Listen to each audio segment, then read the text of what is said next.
ओडिशार भारतीय जनता पार्टीर नेता माने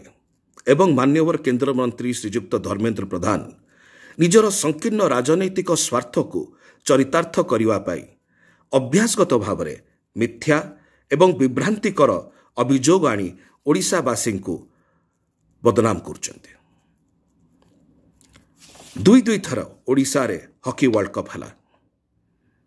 थरिटिया हेले भारतीय जनता पार्टी की केन्द्रमंत्री श्री धर्मेन्द्र प्रधान प्रशंसा कले नहीं। Reserve bank of India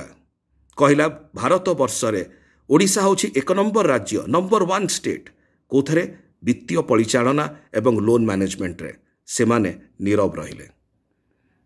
जेतले disaster management क्षेत्र में राष्ट्रीय एवं अंतरराष्ट्रीय स्तर में समस्ते ओडिशा को प्रशंसा कले भारतीय जनता पार्टी ओडिशार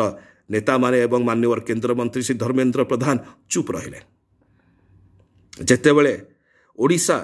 यही प्रकार रूपांतरीकरण करि चलिछि सेतले अनेक प्रशंसा आसुछि किंतु ओडिशार भारतीय जनता पार्टीर नेता माने एवं मान्यवर केन्द्रमंत्री श्री धर्मेन्द्र प्रधान चुप रहउछंती काहेकि कारण ताकर अभिप्राय कोन ताकर अभिप्राय होछि प्रथमे राजनीति ओडिशा पछरे अनेक थर से माने ओडिशा को बदनाम करिया पई जहाँ वास्तविक सत्य थाए ताको ट्विस्ट करते ताको मोड़ी दियंती। जेतेबेले सारा ओडिशा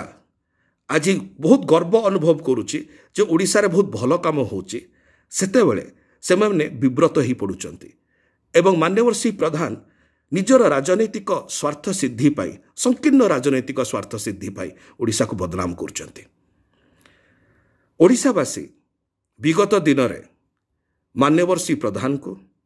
एवं ओडिशार भारतीय जनता पार्टीर नेता माननकु उचित जवाब देथिले। एई प्रकार सस्ता राजनीति करिया पई संकीर्ण राजनीति करिया पई निजर राजनैतिक स्वार्थ सिद्धि पई ओडिशा को बदनाम करिया पई एवं आगामी दिन मानकरे मध्य